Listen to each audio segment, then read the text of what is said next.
Hello दोस्तों, नमस्कार। स्वागत है आपके अपने यूट्यूब चैनल संजय टेक्निकल @21 में। हमारी जो सीरीज चल रही है DRDO के लिए 100 दिन की सिलेक्शन वाली क्लास, उसी सीरीज़ को आगे बढ़ाते हुए आज की इस वीडियो में हम फिटर टेट के कुछ इंपॉर्टेंट क्वेश्चंस का डिस्कशन करने वाले हैं। तो ये वीडियो आप लोगों के लिए काफ़ी इंपॉर्टेंट होने वाली है। जो हमारी सीरीज़ चल रही है DRDO के लिए, उसी सीरीज़ का यह पार्ट 79 है।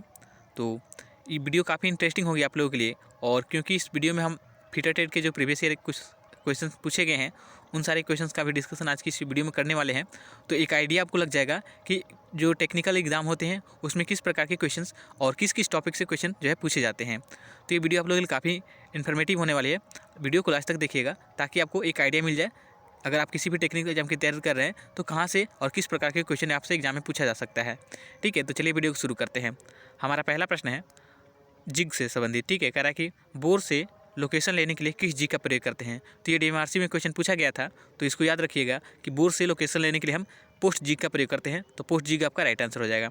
ठीक है, जिग की बात करें तो यहाँ से क्वेश्चन कई सारे एग्जाम पूछता है कि जिग का कार्य क्या होता है। तो जिग जो होता है यह आपके वर्कपीस व टूल को लोकेट व गाइड करता है। ठीक है, जबकि जो फिक्सर होता है यह केवल वर्कपीस को पकड़ता है, होल्ड करता है, यह टूल को गाइड नहीं करता है। जबकि जो जिग है यह होल्ड भी करता है और टूल को गाइड भी करता है। ठीक है, तो ये आपका बेसिक डिफरेंट होता है जिग और फिक्सर में। ठीक है, तो याद रखिएगा बोर से लोकेशन लेने के लिए हम पोस्ट जिग का प्रयोग करते हैं। पोस्ट जिग आपका राइट आंसर हो जाएगा। नेक्स्ट क्वेश्चन है सेकंड नंबर का, बड़े तथा जटिल आकार के वर्कपीस पर विभिन्न दिशाओं से ड्रिलिंग करने के लिए किस जी का प्रयोग करते हैं। तो ये भी क्वेश्चन आपके एग्जाम में पूछा गया है। तो याद रखिएगा, अगर कोई आपका हेवी वर्कपीस है या और वो बहुत ही कॉम्प्लिकेटेड है, ठीक है, तो इस प्रकार के जो वर्कपीस होते हैं इनमें अलग अलग प्रकार से ड्रिलिंग करने के लिए हम ट्रूनियन जिग का प्रयोग करते हैं। तो ट्रूनियन जिग आपका राइट आंसर है। ठीक है, इस वीडियो में जितने भी क्वेश्चन हम डिस्कस करेंगे वो सारे आपके प्रीवियस ईयर एग्जाम में क्वेश्चन पूछे गए हैं। तो वीडियो काफ़ी इंपॉर्टेंट है, वीडियो को लास्ट तक जरूर देखिएगा। चलिए नेक्स्ट क्वेश्चन है थर्ड नंबर का, किस ऑपरेशन के द्वारा अधिक चमकदार और स्मूथ सरफेस बनाई जाती है। तो बफिंग ऑपरेशन के द्वारा हम किसी भी वर्कपीस की जो है सरफेस को और अधिक चमकदार और उसे हम स्मूथ बना सकते हैं। ठीक है, जैसे कि आपके घरों में जो यूटेंसिल्स है, यानी कि जो अपने घरों में अपने ये क्या कहते हैं उसको, जो भी बर्तन यूज़ करते हैं तो उसमें बॉफिंग या पॉलिशिंग की जाती है। तो बॉफिंग एक प्रकार का ऑपरेशन है जिसके द्वारा हम किसी भी जॉब को अधिक स्मूथ और चमकदार उसे बना सकते हैं। तो आपका राइट आंसर हो जाएगा बफिंग ऑपरेशन के द्वारा जो है अधिक चमकदार और स्मूथ सरफेस प्राप्त होती है या बनाई जा सकती है। तो बफिंग आपका राइट आंसर हो जाएगा। नेक्स्ट क्वेश्चन है आपका 4 नंबर का, कास्ट आयरन पर ड्रिलिंग करते समय किस कूलेंट का प्रयोग किया जाता है। तो ये तो क्वेश्चन कई सारे एग्जाम में रिपीट हो चुका है, कई बार रिपीट हुआ है क्वेश्चन। तो अगर आप किसी भी टेक्निकल एग्जाम की तैयारी कर रहे हैं तो मुझे पूरा उम्मीद है कि एटलीस्ट अब तक आपको जो है ये क्वेश्चन का आंसर आसानी से याद हो गया होगा।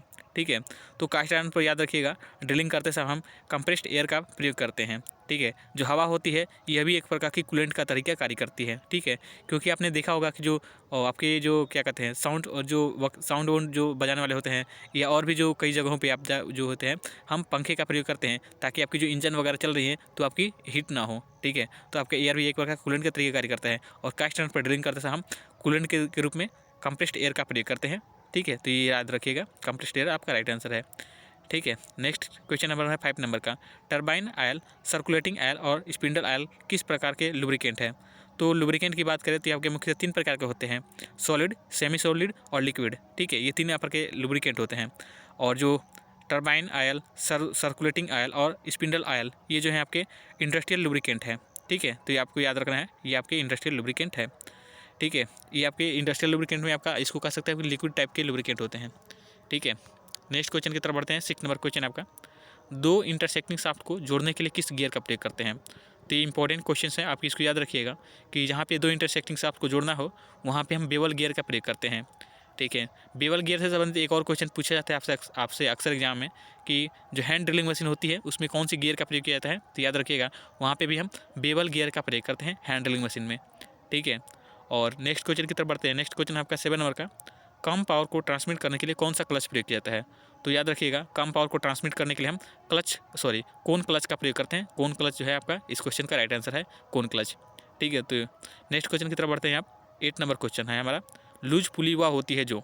तो लूज पुली किसे कहते हैं, जो स्वतंत्र पूर्वक चलती है उसे हम लूज पुली कहते हैं। ठीक है, लूज पुली जो आपकी मुख्यतः 2 प्रकार की होती है, एक फास्ट पुली और एक लूज पुली। तो यहाँ पे लूज पुली के बारे में पूछा गया है कि लूज पुली किसे कहते हैं। तो जो स्वतंत्रतापूर्वक चलती है, जो इंडिपेंडेंट होती है, उसी को हम लूज पुली कहते हैं। ठीक है, नेक्स्ट क्वेश्चन की तरफ बढ़ते हैं। नेक्स्ट क्वेश्चन है आपका 9 नंबर का, फायर पॉइंट फ्लैश पॉइंट से कितना अधिक होता है। तो फायर पॉइंट और फ्लैश पॉइंट लुब्रिकेंट के ऐसे गुण हैं जिनसे अक्सर एग्जाम में आपसे क्वेश्चन पूछा जाता है। तो फायर पॉइंट लुब्रिकेंट का वह तापमान होता है जिसमें लुब्रिकेंट में आग पकड़ ले, ठीक है। और फ्लैश पॉइंट लुब्रिकेंट का वह तापमान होता है जिसमें लुब्रिकेंट में आग नहीं पकड़ती है लेकिन उसमें धुआं निकलना शुरू हो जाता है।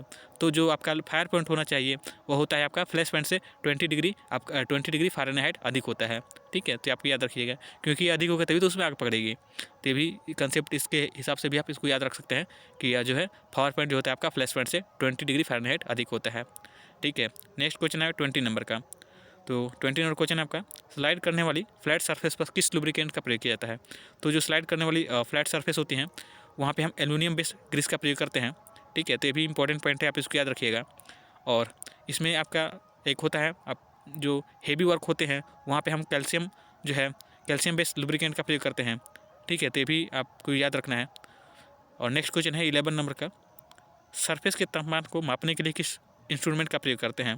तो जो भट्ठी होती हैं, ठीक है, फर्नेस के तापमान को मापने के लिए किस इंस्ट्रूमेंट का प्रयोग करते हैं। तो याद रखिए, जो फर्नेस होते हैं तो उनके तापमान को मापने के लिए हम पायरोमीटर का प्रयोग करते हैं।